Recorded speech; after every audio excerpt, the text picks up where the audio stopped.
Welcome, viewers. I'm Evan Witkowski, Manager of Institutional Relationships at Wespath.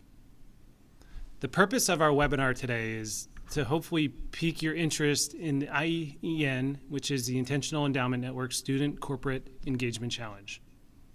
Of course, over the course of the webinar, feel free to ask questions in our chat log, and also feel free to ask questions at the end. So I just want to talk a little bit about who is Wespath. As you can see, we are amongst the world's largest faith-based pension funds, managing more than $24 billion in assets as of the year end. For me, what's particularly fun is we serve more than 100,000 participants, but in my work as a relationship manager, I often touch many of these participants in the field. Finally, on the right, you can see from our CEO, Andy Hendren, that from the top, we're focused on sustainable investing. And with that, I want to bring on Nicole and Bella. Nicole, take it away. Thank you, and hi everyone. It's a pleasure to be here. So my name is Nicole Torrico. I'm Managing Director at the Intentional Endowments Network, and I'm excited to share a little bit more about our work at IEN as well as our Student Corporate Engagement Challenge. But before I do so, I'd also love for my colleague Bella to quickly say hello. Sure. Thank you so much, Nicole. It's a pleasure to be here. My name is Bella Alvarez. I'm a program associate at the Intentional Endowments Network, and I support Nicole with our Sustainable and Impact Investing Learning and Knowledge Initiative, or our SILK initiative, which is also the home of our 2024 Student Corporate Engagement Challenge. So excited to be here with you all. Thank you, Bella. And I'll take us through an overview of this work, and then Bella will share some next steps as to how folks can get involved if they'd like to learn more. So the Intentional Endowments Network is a nonprofit peer learning network, and we primarily support college and university endowments as they look to learn about and implement various sustainable investing strategies. So we work with experts in the sustainable investing field like Wespath, as well as college and university stakeholders within the endowment office and faculty, staff, and students as well, to bring everyone together in one convening space to learn from each other and advance their progress. And while our primary work is related to endowments, we also support staff and faculty in exploring sustainable investing options in their retirement plans, as well as supporting students in learning about sustainable investing, potentially implementing that learning through student-managed investment funds, and also advancing cross-institutional learning among students and endowment stakeholders related to sustainable investing as well. And one of the ways we do that is through our Corporate Engagement Challenge. And our Student Corporate Engagement Challenge is now in its 5th year, which is really exciting. In the first year, we had 4 teams participate. Last year, we had 10, and we're assuming somewhere between 10 and 15 teams will participate again this year as well. And the challenge asks student teams to pitch an investment in a publicly traded company and include in that recommendation a shareholder engagement strategy to address any of the risk areas they identified in that investment recommendation. And through developing those deliverables, we pair student teams with an industry mentor to help them develop those deliverables, answer any questions, and strengthen them. And we also provide workshops for students to learn about the process of developing investment recommendations, how to integrate ESG criteria, and how to develop an effective shareholder engagement strategy. So we love coordinating this challenge and how it ties into our broader work. And the challenge is open to both undergraduate and graduate students. We have a judging category for each. And we also have it open to students from any background. So there are some MBA students focused in finance participating. There are also undergraduate teams across a variety of majors that are just interested in learning more about the field to see if they want to pursue it further. So, as far as how teams are evaluated, and just diving into more of what the challenge asks of students, at the beginning of the challenge term, which it runs from January through April, we have students put together a one-page where they share an overview of the investment recommendation and an overview of the engagement strategy. And we then share those with judges to offer feedback on just the initial direction student teams are going. That's not graded, it's just simply a way to get feedback up front before going too much further down a certain path. And then as they work with mentors, we have the students put together the core of their deliverables, the written investment recommendation, and a proposed shareholder engagement strategy. Those are submitted and judged. And the past 4 years, we've also had student teams submit an oral presentation that's recorded. Those are also judged as a part of the deliverable package. And we've live streamed those during remote finals in the past when announcing the winner. We're still determining whether or not we'll do virtual or in-person finals this year for students, so that's a little bit up in the air. And on the timeline, the sign-up form is open from now through the end of the year for student participants. And as I mentioned, the challenge runs from January through the end of April. So I mentioned that last year we had about 10 teams participate, and again had one winner in the graduate and one winner in the undergraduate category. So I wanted to share a few more details on what it takes to win, what we're really looking at with the scoring rubric, how the judges are assessing the team's deliverables. So one of the big pieces is the investment recommendation. And the main criteria there is around the quality of the rigor, the research, and the due diligence, the scale of the embedded ESG analysis, and the potential of the investment. And then when looking at the shareholder engagement strategy, the main criteria for that is around a team including all aspects of an engagement strategy. So not just including a written resolution, but also talking about how they would dialogue with the company, how they may defend common reasons for no action, process for withdrawal, and potentially how to leverage publicity and media outlets to get support. And then we equally look at the financial impact of the engagement strategy, as well as the potential for positive social or environmental societal impact. And the oral presentation is really a mirror of both of those pieces as well. And I would just say some of the strengths of last year's winners: the undergraduate team, Central Washington University, they had a really well thought out engagement strategy that really showed that they understood the importance of working with other investors. Their engagement strategy was entirely based on collaborating with others. And the graduate winner, Presidio Graduate School, had an immensely clear, impactful delivery across the board of all of their deliverables, very professional presentation, and their engagement strategy was also really thought out and achievable. So lastly, I just wanted to highlight some of the winners in previous years.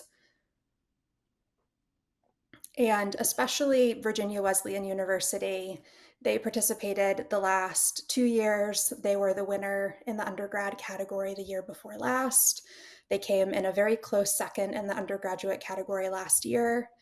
And we've seen some great outcomes at their institution, as well as each of the other institutions listed on this slide, as far as working to implement the deliverables, implementing the deliverables that they researched through the challenge. And I'm happy to share more about that during the Q&A. So with that, I can turn it over to Bella, who will share more about how to get involved. Thanks so much, Nicole.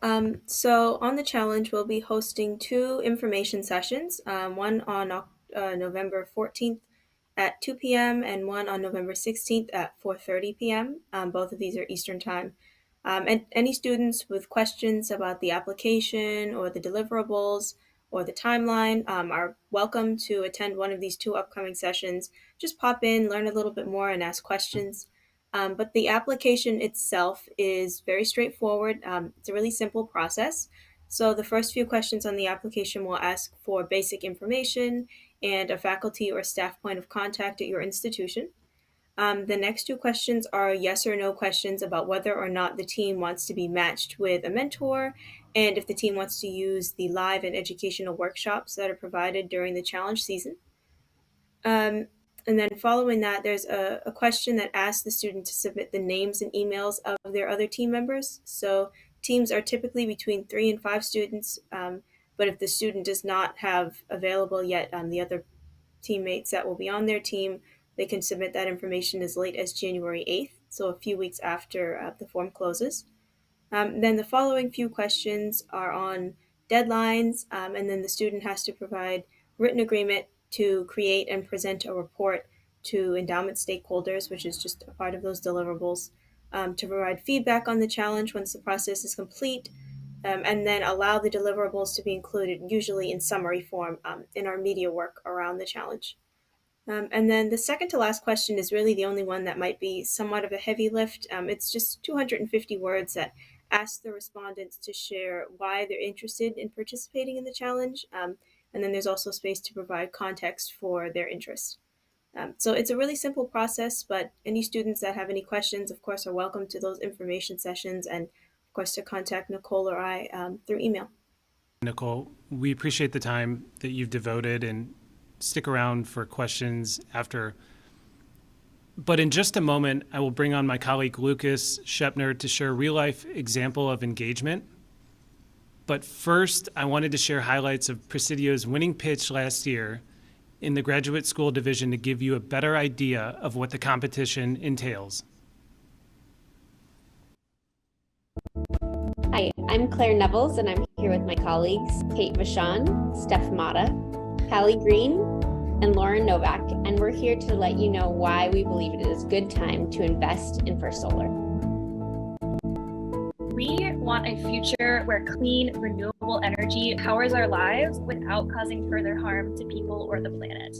We recognize the urgent need to transition away from fossil fuels to mitigate the devastating effects of climate change, and we acknowledge that the production and scaling of renewable energy technologies must address the environmental and social impacts of processes like mineral extraction, water use, land use, and toxic waste generation that are inherent in these technologies.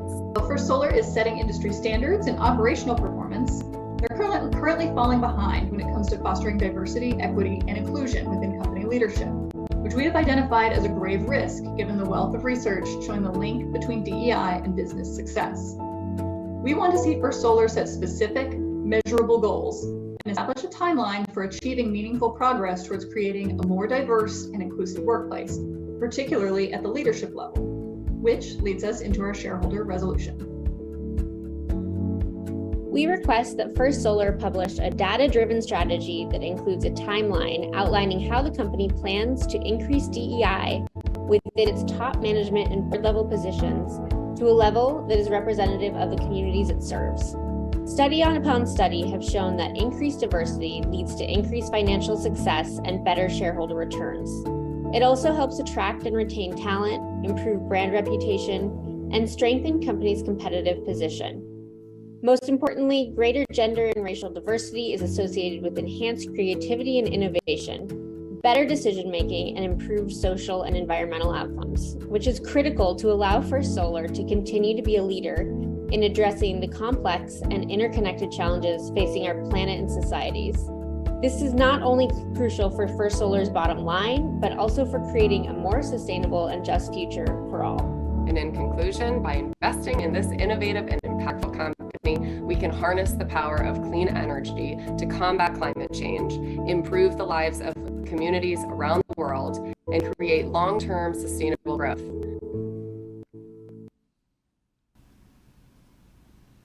Now, I'm excited to introduce Lucas to talk with you about how Wespath uses engagement. Lucas, to you. Thanks, Evan. Hi, everyone. I'm Lucas Schoeppner, Manager of Sustainable Investment Stewardship at Wespath. So at Wespath, we believe strong long-term investment returns depend on a sustainable and stable economy. Because of this, we believe social cohesion, long-term prosperity for all, and environmental health are key to achieving a sustainable future. Now let me tell you a bit about how we put this into practice. We use our power as investors with three main tools to achieve our sustainable economy framework. One, we invest in solutions. So we invest via our impact investing in affordable housing as well as clean energy. We also avoid investments that have excessive climate or human rights risk. And finally, we engage both policymakers, companies, as well as asset managers. And I'll give you a few examples of some recent shareholder wins we've had on the corporate engagement side with individual companies. Two oil and gas companies where we've been able to see progress recently are with Chevron and Occidental Petroleum. So with Chevron, we've co-filed a resolution that achieved 98% support from shareholders last year, a near unanimous support for transparency when it comes to methane emissions in the oil and gas sector. We also filed resolution at Occidental Petroleum, which called for climate risk disclosure, and that was the first resolution of its kind to achieve majority support from shareholders. So I and my colleagues are signed up as mentors for the 2024 challenge, and we're excited to work with you and build the next generation of sustainable investors. Thanks, Lucas. I want to transition now to Q&A session and bring back on Nicole and Bella. And Nicole, Bella, one of the questions that we had come through was, can you share more details on how schools have been able to take the work that they've done and create real-world impact? Yeah, absolutely. And this has been happening each year to different degrees with each of the teams that have participated. So in our first year, I believe it was Arizona State University participated, and they, in tandem with participating in the challenge and developing an engagement strategy, were working with their endowment office to engage with the holding that was in the endowment's portfolio and start that dialoguing process based on the engagement strategy that they were learning about and researching through the challenge. So that was the first time that that had happened, not in a formal filing or co-filing sense, but in a dialoguing and looking to move the engagement forward sense. And since then, we've seen various iterations of that with other schools that have participated. We've had mentors and judges that have participated in other years want to reach out to the students that developed engagement strategies because they were interested in co-filing with the student teams and having their firms be lead filers for some of those resolutions. And we've had other students at Bard University look to work with their endowment offices to engage the endowment's holdings based on the engagement strategies that were researched. And a really fun, more recent outcome with Virginia Wesleyan University that I alluded to, through their years of participating in the challenge, they shared their research with the Board of Trustees and the investment committee, and they were so impressed with the work of the students that they actually have created a student managed investment fund. So the students are managing a portion of the endowment, and then through that are also exploring engagement as well and working with their advisor to do that, which is really exciting. Thank you, Nicole. Phenomenal example of Virginia Wesleyan and the student-run endowment. We've got another question, but Lucas, this one is for you. Can you share another example of a shareholder engagement strategy Wespath has used to address a risk area? Sure. So one other risk area is health and safety and worker rights. So since 2014, Dollar General has had 49 fatalities in its stores. So last year, Wespath crafted a shareholder resolution that achieved majority support from shareholders last year, calling for greater health and safety practices at the company and its stores. So currently, we're working with our other investor allies to make sure that Dollar General lives up to what was called for in that highly supported resolution. Great. Thank you, Lucas. Final question for Nicole and Bella. What have winning teams done in the past, in your view, to stand out? It's a great question, and it really has varied based on the teams that have participated and the judges. Something that we try to do in our judging panel is have a mixture of folks in the industry that are really focused on the investment side, really focused on the engagement side, and then some that are pretty focused on both. So for some judges, when they're reviewing deliverables, they're laser focused on the depth of ESG analysis and how much research went into that process for the student teams. Others are really focused on if the student teams went through and really clearly identified each step of the engagement process. We actually had two teams that were so close last year. And what ended up setting them apart was that one team did speak to each piece of the engagement strategy, where they said how they would engage in dialogue, how they would respond to the SEC and no action claims, how they would withdraw a resolution, just everything that you would explore in an engagement strategy they spoke to. The other team really only focused on the resolution, and that was just enough to put one of the teams ahead. So the scoring rubric that we have put together does really clearly outline what the asks are of each team, and depending on the judge, really depends on what the focus is as far as scoring each team. But I would say a mixture of making sure each step is met in the scoring criteria, as well as just really putting the time and effort into the deliverability. Like that presentation that we all just saw a clip of from Presidio Graduate School was just a small drop in the bucket of all of their deliverables and how well they were presented, and that makes a world of difference. Thank you. Okay, so Nicole, Bella, we got another question too, and this is a very practical one. Have students that participated in this competition in the past been able to leverage their experience to get a job post-graduation? Yes, is the simple answer.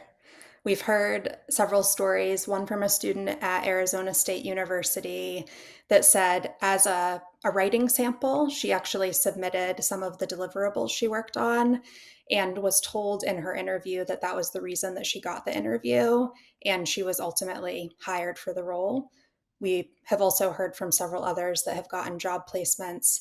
They met some of the people that served as recommenders or that connected them with jobs through the challenge, and that the experience itself has been really helpful in the hiring process.